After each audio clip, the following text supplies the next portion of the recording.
Hello बच्चों, तो हमारा चैप्टर चल रहा था गुडविल। तो गुडविल में मैंने आपको कल सुपर प्रॉफिट मेथड समझाया था।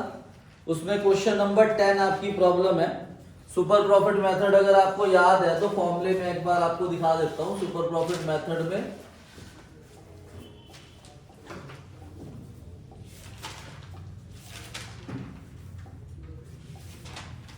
सुपर प्रॉफिट मेथड के अंदर गुडविल का फॉर्मूला है super profit multiply number of year purchase. और सुपर प्रॉफिट आता है आपका actual average profit minus normal profit. और नॉर्मल प्रॉफिट का फॉर्मूला है capital employed multiply normal rate of return. ठीक है। और कैपिटल एम्प्लॉयड आता है आपका total asset minus outside liability, या फिर कैपिटल एम्प्लॉयड आता है कैपिटल प्लस रिजर्व। तो क्वेश्चन नंबर 10 के अंदर देखो, मैंने आपको क्या बताया था, अगर हमें कोई भी मेथड से गुडविल निकालनी है तो पहले हमें प्रॉफिट को नॉर्मल प्रॉफिट में कन्वर्ट करना है। देखो ये वाला नॉर्मल प्रॉफिट अलग है, capital employed into normal rate of return. और जो नॉर्मल प्रॉफिट है मैंने उसमें क्या बताया था आपको कि अगर कोई भी हमें एबनॉर्मल चीजें गिवन है, अगर हमें कोई भी एबनॉर्मल गेन या एबनॉर्मल लॉस या कोई नॉर्मल एक्सपेंस दे रखा है, उसे पहले हमें एडजस्ट करना पड़ेगा, तब जाके हमारी गुडविल आएगी। तो इस क्वेश्चन के अंदर क्वेश्चन नंबर 10 में हमारे पास capital of Anuj and Benu 10 lakh rupees दे रखा है। तो 10 लाख रुपीस आपके पास कैपिटल एम्प्लॉयड है, नॉर्मल रेट ऑफ रिटर्न 15% है, annual salary to the partner is 60,000 each. तो ये 60,000 जो सैलरी है ये दो पार्टनर की है और दोनों की 60,000 ईच है। तो दो पार्टनर कितनी हुई? 1,20,000। तो हमारे पास जो आगे लास्ट 3 ईयर के प्रॉफिट दे रखे हैं, इसमें से पहले आपको 1,20,000 तीनों में से माइनस करना पड़ेगा, तब जाके आप एवरेज प्रॉफिट निकालोगे। ठीक है। तो क्वेश्चन नंबर 10 के अंदर हमारे पास कैपिटल एम्प्लॉयड कितना दे रखा है? 10 lakh rupees. Normal rate of return कितना है बताओ? 15%। और जब हम एवरेज प्रॉफिट निकालेंगे तो हमारे पास जो प्रॉफिट 3 लाख रुपीस दे रखा है उसमें से पहले हम 120 माइनस करेंगे, तो 1,80,000। ऐसे ही जो दूसरा प्रॉफिट हमें दे रखा है 3,60,000, उसमें से पहले 120 माइनस करेंगे तो 2,40,000। फिर प्लस करेंगे हमारे पास 420, उसकी जगह हम लेंगे 3 लाख डिवाइड बाय 3। तो 7,20,000 को आप 3 से डिवाइड करोगे तो 2,40,000 आएगा आपके पास एवरेज प्रॉफिट। और नॉर्मल प्रॉफिट का फॉर्मूला क्या है? नॉर्मल प्रॉफिट का फॉर्मूला है capital employed multiply normal rate of return. Capital employed is 10 lakh and normal rate of return is 15%। तो 1.5 लाख रुपए मेरे पास नॉर्मल प्रॉफिट आ गया। और सुपर प्रॉफिट का फॉर्मूला क्या है? Actual average profit minus normal profit. 240 minus 150, 90,000 rupees आपके पास सुपर प्रॉफिट आ गया। अब आप गुडविल कैलकुलेट कर लोगे 90,000 into number of year purchase से। तो goodwill is equal to super profit multiply number of year purchase is 2, तो 1,80,000 आपके पास गुडविल आ जाएगी। क्वेश्चन नंबर 10 था ये आपकी प्रॉब्लम। अब भाई क्वेश्चन नंबर 14 पे। क्वेश्चन नंबर 14, ठीक है, page number 2.37। Average net profit 36,000 दे रखा है पर ईयर। ठीक है। एवरेज कैपिटल एम्प्लॉयड बिजनेस में है 2 लाख रुपीस और नॉर्मल रेट ऑफ रिटर्न जो है वो 10% है। Remuneration of the partner is estimated to be 6,000। देखो अब ये 6,000 रुपीज ना, रेम्युनरेशन मतलब सैलरी है। तो जो हमें 36,000 रुपीज प्रॉफिट दे रखा है वो पहले हमें माइनस करना पड़ेगा, तब जाके हमारे पास नॉर्मल प्रॉफिट आएगा और फिर हम गुडविल कैलकुलेट करेंगे। ठीक है भाई।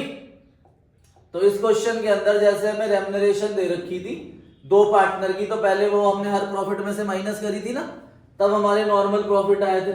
ऐसे इस क्वेश्चन के अंदर क्वेश्चन नंबर 14 में जो हमारे पास एवरेज प्रॉफिट 36,000 दे रखा है, उसमें से पहले हम रेम्यूनरेशन 6,000 माइनस करेंगे, तब जाके हमारा एवरेज प्रॉफिट 30,000 रुपीज आएगा। और कैपिटल एम्प्लॉयड आपको 2 लाख रुपीज दे रखा है, नॉर्मल रेट ऑफ रिटर्न 10% है, नंबर ऑफ ईयर परचेज 2 है, तो नॉर्मल प्रॉफिट आ जाए capital employed into normal rate of return 20,000। Super profit average profit minus normal profit से 10,000 आ जाएगा, फिर goodwill number of year purchase से मल्टीप्लाई करके आ जाएगी। ठीक है, तो ये रहा क्वेश्चन नंबर 14, नोट करना है तो कर लो भाई। क्वेश्चन नंबर 22 में देखो, मैंने कल ही आपको बताया था कि अगर हमारे पास अंडर वैल्यूएशन ऑफ स्टॉक आ जाए या ओवर वैल्यूएशन ऑफ स्टॉक आ जाए, ठीक है, तो उसमें भी पहले हमें क्या करना पड़ेगा, उसे एड लेस करना पड़ेगा। कल बताया था ना, अगर अंडर वैल्यूएशन ऑफ स्टॉक है तो वो हमारे पास एक्चुअल प्रॉफिट में से वो क्या होगी, प्लस, और अगर ओवर वैल्यूएशन है तो वो क्या होगा, माइनस। तो क्वेश्चन 23 जो कल हमने करा था उसमें ओवर वैल्यूएशन ऑफ स्टॉक था, और क्वेश्चन नंबर 22 में एवरेज प्रॉफिट 1 लाख दे रखा है which include under valuation of stock.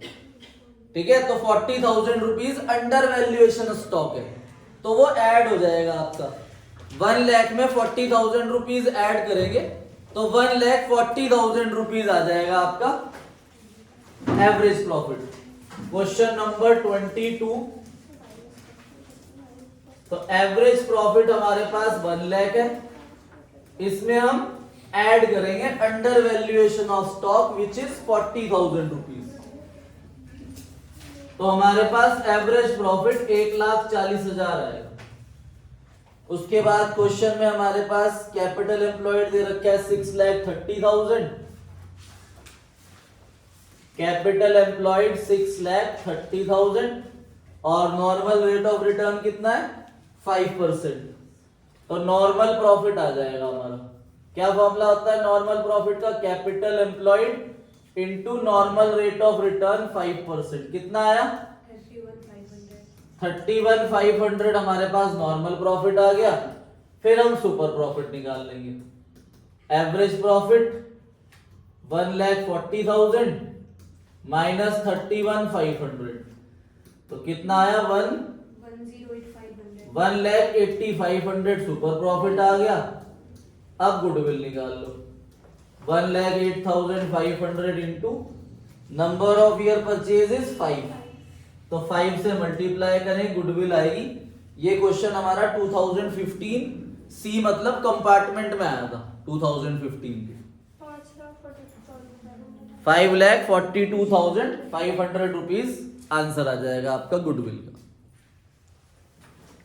देखो भाई, मैंने आपको बताया था गुडविल जो कैलकुलेट होती है वो 3 मेथड से कैलकुलेट होती है जो हमारे सिलेबस में। फर्स्ट एवरेज प्रॉफिट मेथड, जिसके अंदर फर्स्ट था सिंपल एवरेज और सेकंड था वेटेड एवरेज। फिर सेकंड मेथड हमने कल करा था सुपर प्रॉफिट मेथड, और थर्ड मेथड आज हम कर रहे हैं कैपिटलाइजेशन मेथड। ठीक है,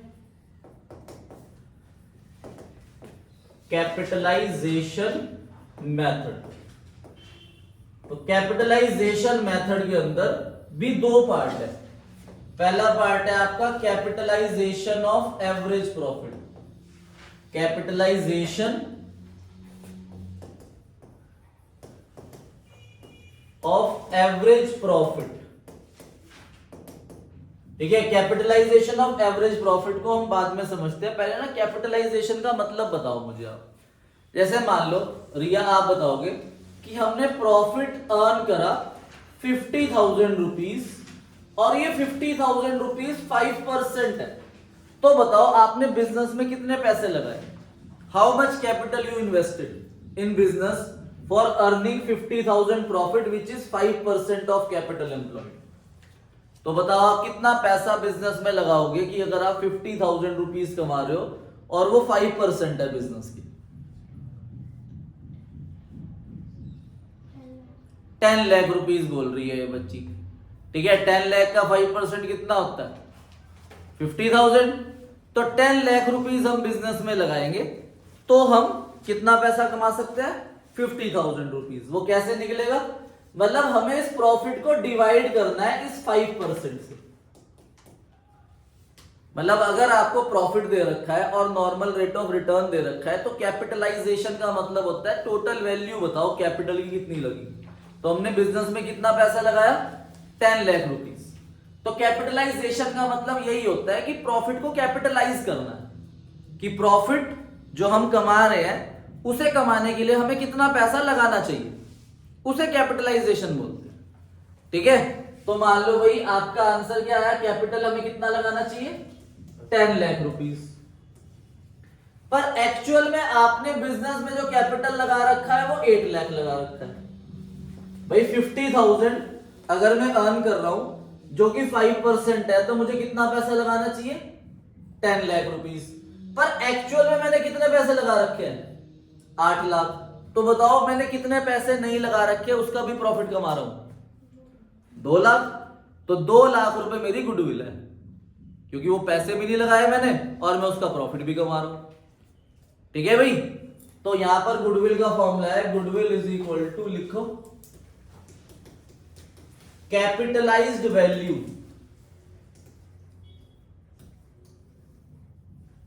माइनस नेट एसेट।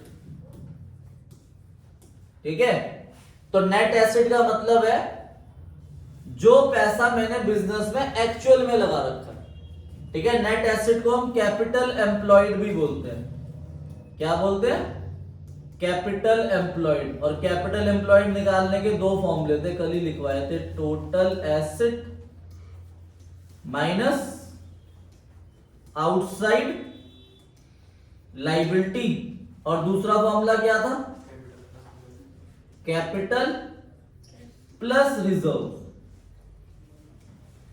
तो 2 फॉर्मूले है कैपिटल एम्प्लॉयड को निकालने के, या तो total asset minus outside liability या कैपिटल प्लस रिजर्व, या वो कैपिटल एम्प्लॉयड गिवन होगा, जैसे इसमें 8 लाख है।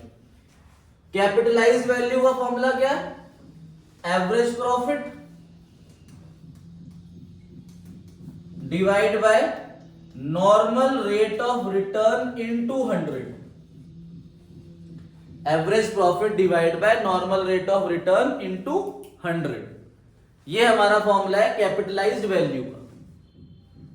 क्लियर है, तो कैपिटलाइज्ड वैल्यू देखो वही आया, प्रॉफिट कितना है 50,000, 5% अर्न कर रहे हैं तो हमें कितना पैसा लगाना चाहिए 10 लाख। तो ये वो कैपिटलाइज्ड वैल्यू आएगी इससे, कि कितना पैसा लगाना चाहिए हमें बिजनेस में 50,000 अर्न करने के लिए। पर एक्चुअल में कितना पैसा लगा हुआ है उसे हम नेट एसेट बोलते हैं। तो नेट एसेट का मतलब होता है actual capital invested in business.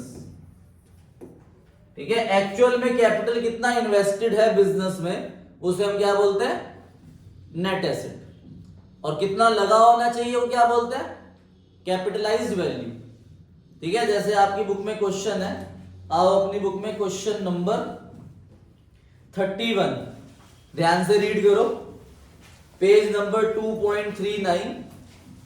A firm earn profit 5 lakh rupees. एक फर्म प्रॉफिट कितना अर्न कर रही है 5 लाख रुपीस प्रॉफिट अर्न कर रही है। तो लिखो अपनी कॉपी में average profit is equal to 5 lakh rupees. तो 5 लाख रुपीस आपने प्रॉफिट अर्न करा। Normal rate of return in a similar type of business is 10%। तो नॉर्मल रेट ऑफ रिटर्न आपके पास 10% दे रखा है, तो लिख लो एनआरआर इज इक्वल टू 10%। देखो कैपिटलाइज वैल्यू निकालने की 2 चीजें दे दी, एवरेज प्रॉफिट भी दे दिया, नॉर्मल रेट ऑफ रिटर्न भी दे दिया। तो इससे हम कैपिटलाइज वैल्यू निकाल लेंगे। अभी पढ़ते हैं आगे क्वेश्चन।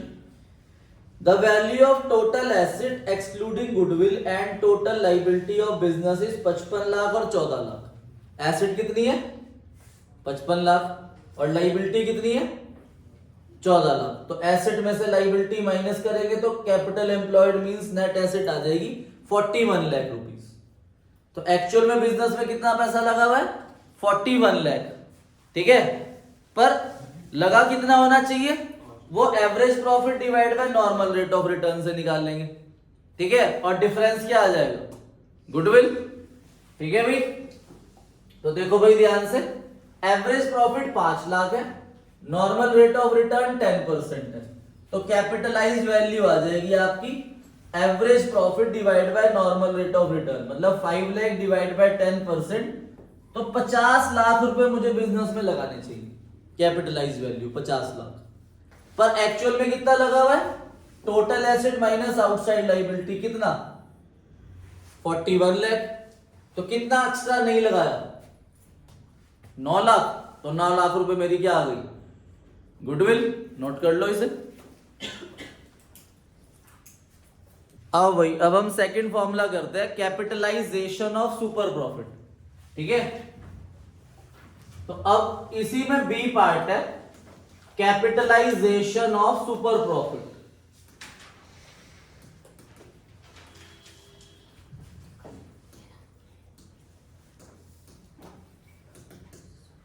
ठीक है, तो इसमें गुडविल का फॉर्मूला क्या है, goodwill is equal to super profit upon normal rate of return into 100।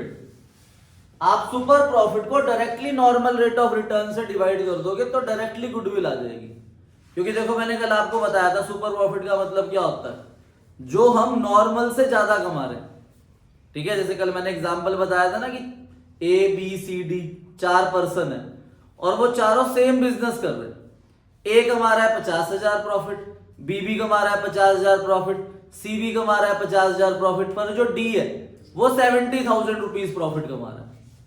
तो नॉर्मली सब कितना कमाते हैं सेम बिजनेस में 50, पर जो डी है वो 70,000 कमा रहा है, तो वो कितना एक्स्ट्रा कमा रहा है 20,000, तो 20,000 प्रॉफिट ही तो गुडविल है, सुपर प्रॉफिट। तो सीधा सुपर प्रॉफिट को ही हमें एनआरआर से डिवाइड कर देना है, तो डायरेक्टली गुडविल आ जाएगी, ठीक है। और सुपर प्रॉफिट कैसे निकलता है, super profit is equal to average profit minus normal profit, और नॉर्मल प्रॉफिट कैसे आता है, normal profit is equal to capital employed multiply normal rate of return upon 100। और कैपिटल एम्प्लॉयड कैसे आता है, कैपिटल एम्प्लॉयड निकालने के फॉर्मूले ये रहे, total asset minus outside liability या कैपिटल प्लस रिजर्व्स, ठीक है। तो हमें सुपर प्रॉफिट कैलकुलेट करना है, सुपर प्रॉफिट अगर हमारा आ गया तो हम गुडविल निकाल लेंगे डायरेक्टली। अब क्वेश्चन करते हैं कैपिटलाइजेशन ऑफ सुपर प्रॉफिट। देखो क्वेश्चन करने से पहले ना बड़ी इंपॉर्टेंट बात बता रहा हूं मैं आपको, कैपिटलाइजेशन मेथड एक मेथड है, इसके अंदर दो मेथड से गुडविल निकल सकती है, कैपिटलाइजेशन ऑफ एवरेज प्रॉफिट या कैपिटलाइजेशन ऑफ सुपर प्रॉफिट। अब इन दोनों मेथड से अगर हम गुडविल निकालेंगे ना तो वो सेम आएगी, ठीक है भाई। अगर हमने सबसे पहला मेथड किया था ना एवरेज प्रॉफिट मेथड, उसके अंदर दो मेथड थे, सिंपल एवरेज प्रॉफिट मेथड और वेटेड एवरेज प्रॉफिट मेथड। उन दोनों से गुडविल डिफरेंट आती है, पर अगर हम कैपिटलाइजेशन मेथड के अंदर चाहे कैपिटलाइजेशन ऑफ एवरेज प्रॉफिट से निकाल लें या capitalisation of super profit method से निकाल लें, दोनों से आंसर सेम आएगा। अभी मैंने आपको क्वेश्चन नंबर 31 कराया था, देखो इसमें ना दोनों से आंसर पूछा हुआ है, आगे बढ़ो नीचे लिखा है calculate value of goodwill according to capitalisation of super profit as well as capitalisation of average profit, और उन दोनों मेथड से आंसर 9 लाख एक ही दे रखा है नीचे, तो दोनों मेथड से आंसर सेम आता है।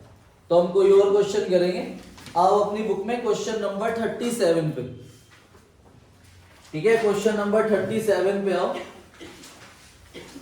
ध्यान से रीड करो क्वेश्चन नंबर 37 को। क्वेश्चन 37 में भी हमें दोनों मेथड से गुडविल निकालनी है, कैपिटलाइजेशन ऑफ एवरेज प्रॉफिट और दूसरा कैपिटलाइजेशन ऑफ सुपर प्रॉफिट। तो दोनों मेथड से हम गुडविल निकाल लेंगे और आंसर सेम आएगा।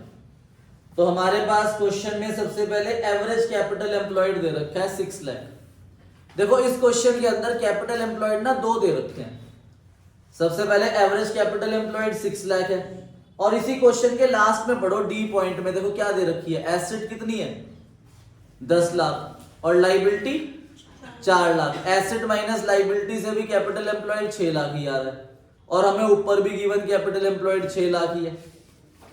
तो वो कभी डिफरेंट हो नहीं सकता, कैपिटल एम्प्लॉयड हमेशा सेम ही रहेगा, चाहे वो जितने मर्जी फॉर्मूले से निकाल लो, ठीक है। तो कैपिटल एम्प्लॉयड हमारे पास 6 लाख रुपीस दे रखा है, capital employed 6 lakh. Capital employed means net asset, ठीक है, एसेट माइनस लायबिलिटी से निकाल लो चाहे। तो कैपिटल एम्प्लॉयड हमारे पास 6 लाख है, नॉर्मल रेट ऑफ रिटर्न 12% है। उसके बाद हमारे पास प्रॉफिट दे रखे हैं 3, तो हमें एवरेज प्रॉफिट निकालना पड़ेगा, इन तीनों का सम करके डिवाइड बाय 3। इन तीनों का सम 270 है, 270 को आप 3 से डिवाइड करोगे तो एवरेज प्रॉफिट 90,000 आ जाएगा।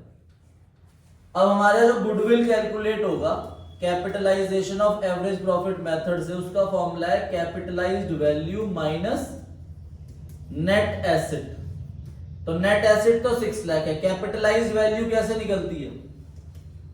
Capitalised value is equal to average profit 90,000 divide by normal rate of return 12%। तो कितना आया? तो 7,50,000 रुपीस मेरे पास कैपिटलाइज्ड वैल्यू आ गई।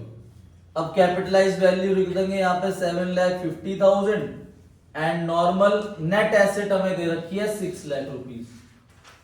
तो गुडविल आ जाएगी आपके पास 1,50,000। तो 1,50,000 रुपीस मेरे पास गुडविल आ गई।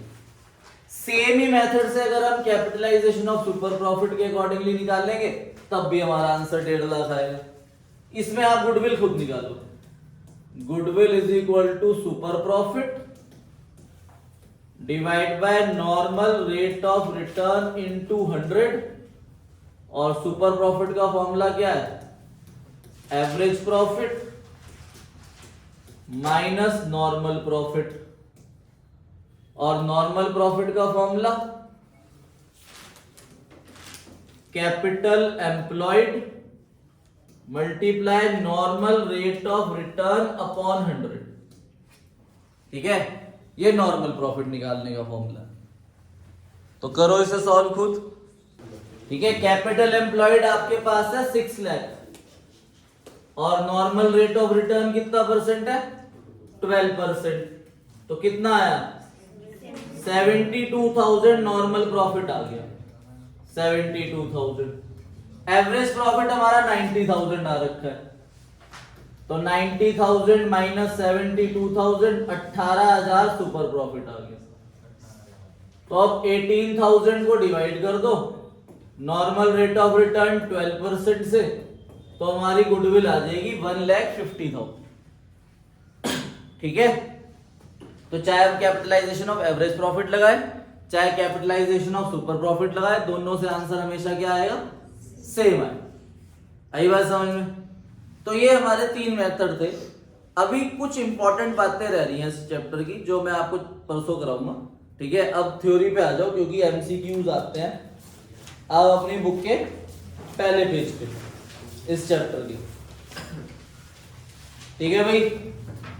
तो chapter number 2 valuation of goodwill.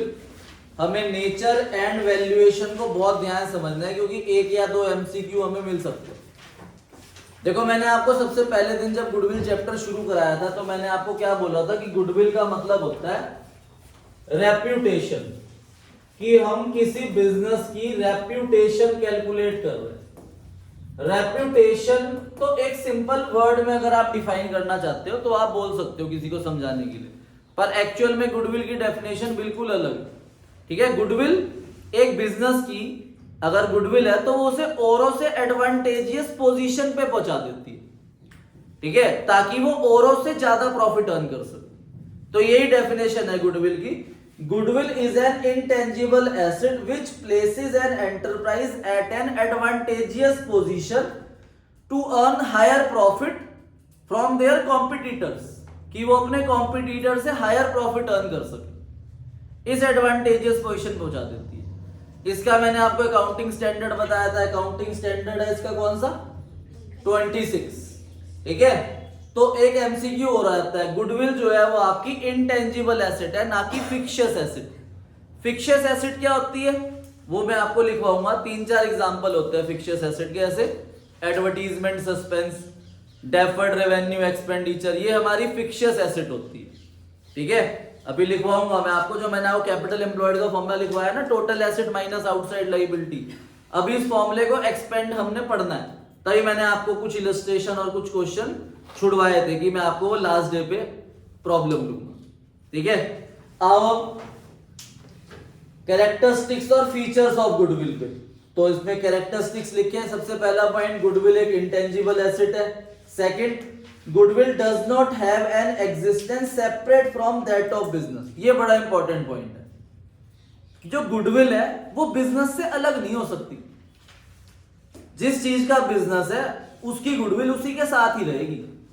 ठीक है, आप ये नहीं कह सकते कि मैं अपने बिजनेस की गुडविल अलग बेच दूं, नहीं भाई। अगर मान लो मैकडी है, तो मैकडी गुडविल अगर बनी हुई है तो वो किस लिए बनी हुई है, उसकी ब्रांड वैल्यू जो बनी हुई है वो बर्गर्स वगैरह के लिए बनी हुई है। अगर मान लो मैकडी जो है वो आपका बिजनेस शुरू कर ले बिल्कुल अलग, जैसे हैंडलूम्स का बिजनेस अपने नाम से शुरू कर ले मैकडी के नाम से, तो लोग उस पर इतना ट्रस्ट नहीं करेंगे, क्योंकि उसकी वो ब्रांड वैल्यू फास्ट फूड की है, बर्गर्स और पिज्जा वगैरह की, ना कि वो हैंडलूम्स के अंदर है। तो उसकी गुडविल उसके बिजनेस से अलग नहीं हो सकती। अगर बिजनेस है तो गुडविल है, बिजनेस नहीं है तो वो गुडविल भी खत्म हो जाएगी। ठीक है, third, it help in earning higher than the normal profit, और गुडविल नॉर्मल प्रॉफिट से हायर प्रॉफिट अर्न करने में हमें हेल्प करती है। Next, it come into existence due to various factor, और गुडविल एग्जिस्ट करने के लिए बहुत सारे फैक्टर्स अफेक्ट करते हैं, जैसे कि लोकेशन ऑफ द बिजनेस, कि बिजनेस की जो लोकेशन है वो बहुत अच्छी है। जैसे अगर हम अपने सहारनपुर की बात करें तो सहारनपुर में अगर हमें कहीं पर भी अपने रिलेटिव को या कोई भी बाहर से ऐसे घुमाने के लिए जाना होता है तो हम उसे कहाँ ले जाते हैं, हम उसे ले जाते हैं कहाँ, जेल चुंगी, हसनपुर चुंगी। ठीक है, नहीं, हम उन्हें यहाँ नहीं घुमाए ले जाते, हम उन्हें ले जाते हैं कोर्ट रोड। ठीक है, क्योंकि कोर्ट रोड जो है वो एक लोकेशन अच्छी है। ठीक है, वहां पर हमें कोई दिक्कत नहीं होती, वहां पे हर एक चीज, नए अच्छे ब्रांड्स, अच्छे रेस्टोरेंट सब इजीली अवेलेबल है। ठीक है, तो इसीलिए लोकेशन बहुत इंपॉर्टेंट है एक बिजनेस के लिए, तो लोकेशन ऑफ बिजनेस भी इंपॉर्टेंट है। अब ये थोड़ी है कि अगर आपने लोकेशन अच्छी ले ली तो आपका बिजनेस ग्रो करेगा ही, आपको क्वालिटी भी तो देनी पड़ेगी ना, आपको कस्टमर के साथ बिहेवियर भी अच्छा रखना पड़ेगा। तो और भी बहुत सारे फैक्टर्स हैं कि मान लो लोकेशन अच्छी है पर आप क्वालिटी सर्व नहीं कर रहे। ठीक है, कस्टमर बेस आपका अच्छा नहीं है। ठीक है, आप कस्टमर के साथ बिहेवियर अच्छा नहीं रख रहे, आफ्टर सेल सर्विसेज अच्छी नहीं है। ठीक है, जो बड़े बड़े ब्रांड्स है अगर हम उनसे कोई चीज खरीदते हैं तो वो हमें 1 ईयर 2 ईयर रिप्लेसमेंट भी देते हैं, या अगर मान लो कोई चीज खराब होगी तो वो घर पर आकर उसे ठीक भी करके जाते हैं। सर्विस सेंटर्स प्रोवाइड है इजीली।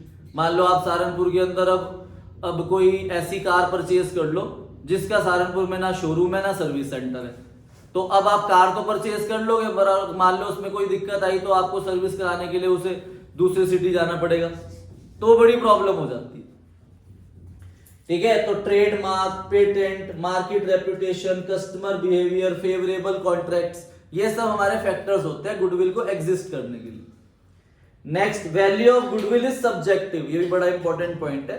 सब्जेक्टिव का मतलब पता है क्या होता है? सब्जेक्टिव का मतलब होता है कि अगर आप कोई गुडविल कैलकुलेट कर रहे हो तो उसे प्रॉपर फॉर्मूले के साथ कैलकुलेट कर रहे हो, आपके पास उसे कैलकुलेट करने के प्रॉपर मेथड्स हैं, वो आपकी मर्जी है कि आप कौन सा मेथड अप्लाई करो। आप एवरेज प्रॉफिट मेथड लगा रहे हो, सुपर प्रॉफिट मेथड लगा रहे हो, कैपिटलाइजेशन मेथड लगा रहे हो, या आप हायर स्टडीज के अंदर कोई नया मेथड पढ़ोगे तो आप वो लगा रहे हो, तो प्रॉपर सॉल्व कर रहे हो आप सब्जेक्टिव की तरह। सब्जेक्टिव का मतलब प्रॉपर सॉल्व करना। ठीक है, तो गुडविल प्रॉपर फॉर्मूले से कैलकुलेट होती है, आप तुक्का नहीं मार सकते कि यहाँ भाई मेरे बिजनेस की गुडविल 1 करोड़ है, 2 करोड़ है, 3 करोड़ है, नहीं। आपने कैलकुलेट कैसे करी, कौन से प्रॉफिट को बेस लेके कैलकुलेट करा, उसके बेस पे जो गुडविल आएगी वो गुडविल बनी जाएगी। तो गुडविल कैलकुलेट करने के लिए एक सब्जेक्टिव मेथड। फिर next, in the contest of partnership, partnership अभी हम पढ़ेंगे, अगला चैप्टर है चेंज इन रेशियो, फिर एडमिशन, फंडामेंटल ऑफ पार्टनरशिप, तो उसके अंदर हम पढ़ेंगे कि जो नया पार्टनर एडमिट होता है या अगर पुराने 2 पार्टनर अपनी रेशियो चेंज कर रहे हैं चेंज इन रेशियो से, तो गुडविल सैक्रिफाइसिंग रेशियो में कैलकुलेट होती है। जो नया एडमिशन चैप्टर चेंज और रिटायरमेंट या फिर चेंज इन रेशियो चैप्टर पढ़ा हुआ है तो उन्हें पता है कि हम सैक्रिफाइसिंग रेशियो, गेनिंग रेशियो निकालते हैं और उसमें गुडविल कैलकुलेट करते हैं। ठीक है। उसके बाद ये ब्लू बॉक्स के अंदर लिखा हुआ है टेंजिबल एसेट कौन सी होती है, आपको पता है टेंजिबल एसेट जिसे हम सील कर सकते हैं और टच कर सकते हैं। इंटेंजिबल एसेट जिसे आप सील नहीं कर सकते, टच नहीं कर सकते, तो गुडविल इंटेंजिबल एसेट के अंदर आती है और इसका अकाउंटिंग स्टैंडर्ड 26 है। उसके बाद फिक्शियस एसेट, तो बताया था ना फिक्शियस एसेट ये एक्चुअल में एसेट नहीं होती, ये हमारे लॉसेस होते हैं, ठीक है। उसके बाद need for valuing goodwill, goodwill को वैल्यू करने की जरूरत क्यों है, तो ये 6 पॉइंट्स है। इस 6 पॉइंट्स में से भी क्वेश्चन एग्जाम में आ जाता है एमसीक्यू फॉर्म में कि बताओ कौन सा ऐसा पॉइंट है जो हमें गुडविल वैल्यू करने की नीड दे रहा है। जैसे first change in profit sharing ratio, a partner is admitted, admission of a partner, third retirement of a partner या डेथ ऑफ अ पार्टनर के बेस पे हम गुडविल कैलकुलेट करते हैं। अगर हम अपने फर्म को बेच रहे हैं, सोल्ड कर रहे हैं, तब हम गुडविल कैलकुलेट करेंगे।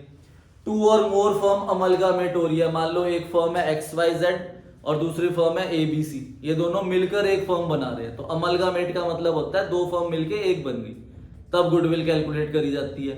या हम अपनी पार्टनरशिप फर्म को कंपनी में कन्वर्ट कर रहे हैं, तब हम गुडविल को कैलकुलेट करते हैं, ठीक है। जॉइंट वेंचर भी बोलते हैं इसे, कि 2 कंपनी अलग अलग है पर वो एक काम करने के लिए एक साथ आ गई, ठीक है।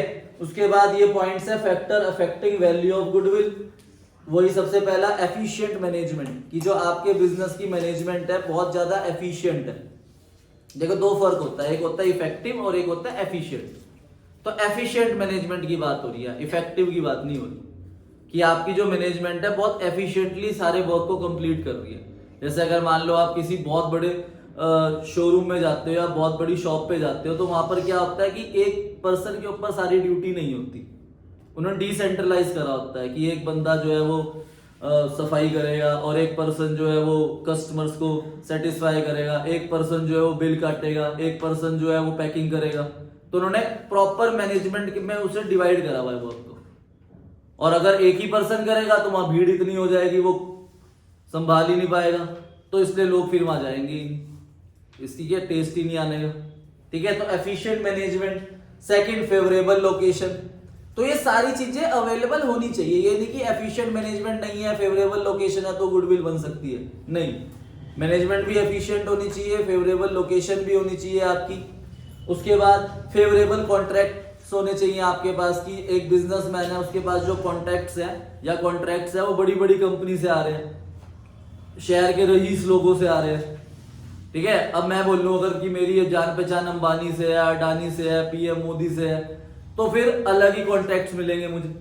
पर अब मैं बोल लूं कि भाई मेरी जान पहचान तो मेरे मोहल्ले में रहने वाले टिल्लू से है, तो आप बोल भाई कौन है वो टिल्लू, हमें क्या पता, ठीक है। अगर हम किसी ऐसे ब्रांड की वैल्यू लेंगे सब लोग जानते हैं, तब हम पता चलेगा ना, अच्छा हम जैसे अगर हम बात करें मसूरी वगैरह की, तो वहां पे लंडोर एक जगह है, तो वहां पर क्या है कि वहां बेकरीज है, तो हमने सुना है बड़ी बड़ी सेलिब्रिटीज वहां जाती है, जब भी आते हैं तो रेगुलरली वहां पर जाके टेस्ट करते हैं, तो कॉन्टैक्ट्स उसके अच्छे है ना, तो इसीलिए हम भी वहां पर जाएंगे।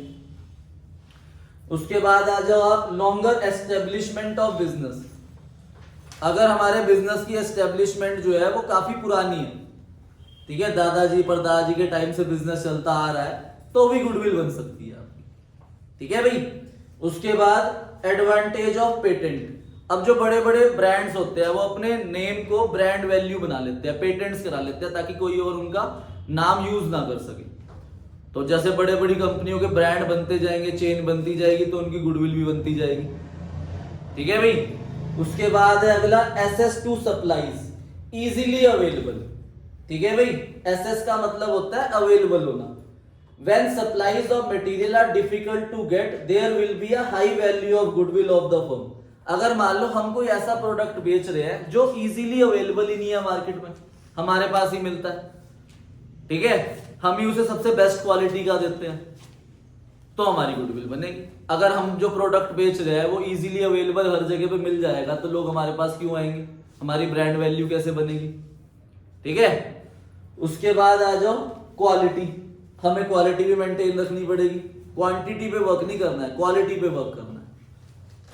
उसके बाद मार्केट की सिचुएशन ऐसी है कि जो अगर हम कोई ऐसा प्रोडक्ट बेच रहे हैं मार्केट में, उसकी डिमांड तो बहुत ज्यादा है, पर बेच वो हम ही रहे हैं, सिर्फ सप्लाई कम है। डिमांड ज्यादा है, सप्लाई कम है। इकोनॉमिक्स में आपने पढ़ा होगा तो प्राइस हाई हो जाता है ना। सप्लाई कम है, डिमांड ज्यादा है, तो उसका प्राइस ज्यादा हो जाता है। तो अब डिमांड ज्यादा है, सप्लाई मतलब सिर्फ 2-3 लोग ही बेचने वाले हैं, तो उन्हीं गुडविल बनेगी। उसके बाद रिस्क एसोसिएटेड विद बिजनेस। अब किसी बिजनेस के साथ अगर कम रिस्क है ना तो उसकी गुडविल ज्यादा है। देखो इनवर्सली प्रोपोर्शन है ये, रिस्क कम गुडविल ज्यादा, रिस्क ज्यादा तो गुडविल कम।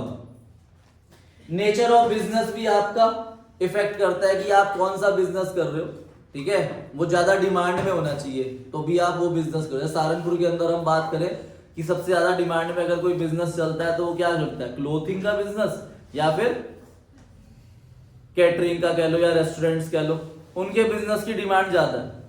तो इसीलिए जो अगर उसके अंदर क्वालिटी सर्व कर देता है उसी गुडविल बन जाती है। अब ऐसा थोड़ी कि सहारनपुर में जितने भी रेस्टोरेंट खुलते हैं वो सब रेस्टोरेंट प्रॉपरली चलते हैं। अगर हम बात करें, मैंने तो 2-3 बार देखा है कि अगर कचहरी के पुल से नीचे उतरो तो अपोजिट साइड में वो बस अड्डा है ना जहाँ पे गाड़ियां खड़ी होती है, तो उधर एक अब नया खुला है शायद कबाब गढ़ के नाम से एक रेस्टोरेंट खुला है। वहां पे कुछ टाइम पहले कोई और रेस्टोरेंट था, कुछ टाइम पहले कोई और रेस्टोरेंट था। तो सारे रेस्टोरेंट अगर कोर्ट रोड की तरफ खुल रहे हैं तो उसका मतलब ये नहीं है कि सारे बिजनेस चलेंगे, ठीक है। अब जैसे यहाँ पर भी एक पहले बिजनेस कोई रेस्टोरेंट खुला था, वहां पे बाबरा खुल गया, उससे पहले कोई और रेस्टोरेंट खुला हुआ था।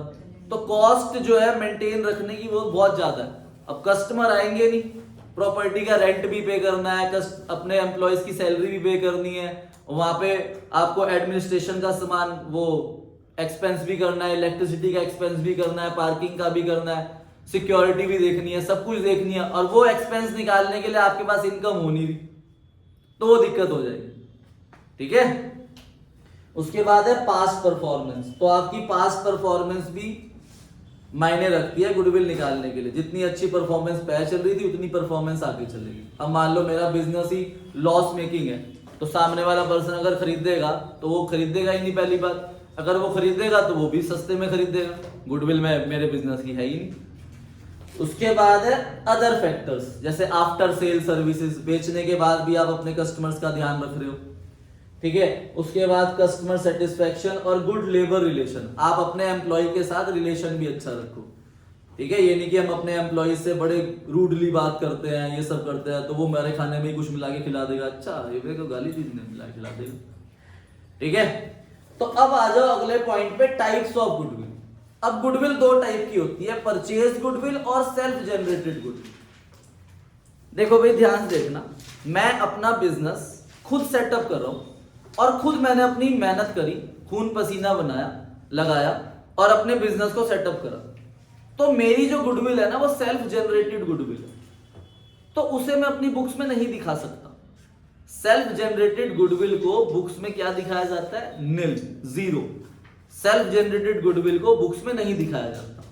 अब मैंने खून पसीना मेहनत करके अपना बिजनेस सेटअप करा और रिया आई और रिया ने कहा कि मुझे अपना बिजनेस परचेज करना है, तो मैंने कहा ठीक है भाई 5 करोड़ रुपए की गुडविल का पैसे दो मुझे। तो अब रिया ने मेहनत करी नहीं, उसने तो टेक ओवर कर लिया बिजनेस, तो इसने गुडविल परचेज करी, तो अब ये अपनी बैलेंस शीट की एसेट में गुडविल लिखेगी 5 करोड़ रुपीस, ठीक है। तो अगर हम गुडविल के लिए कोई कंसीडरेशन पे करते हैं और उस कंसीडरेशन को हम मनी में मेजर कर सकते हैं तभी हम गुडविल को लिखेंगे। अगर हमने कोई कंसीडरेशन पे नहीं करा, कोई पैसा पे नहीं करा, हम उसे रुपीस में कन्वर्ट नहीं कर सकते तो हम उसे गुडविल को नहीं लिखेंगे।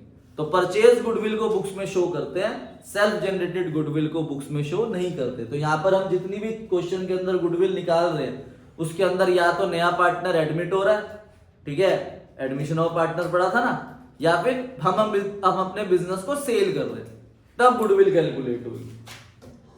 उसके बाद मेथड्स है कैलकुलेट करने गुडविल को। तो गुडविल को कैलकुलेट करने के हमारे 3 मेथड है, average profit method, super profit method and capitalisation method. तो ये गुडविल चैप्टर की थ्योरी थी। अब आप होमवर्क नोट करो, illustration 20, 21, illustration 23, 24 and 25 plus MCQs and question number 26 28, 31, sorry 31 नहीं, 30 एंड 32, 35, 34, ठीक है, प्लस एमसीक्यूज कर लेना इस चैप्टर के। ओके बच्चों, बाय बाय।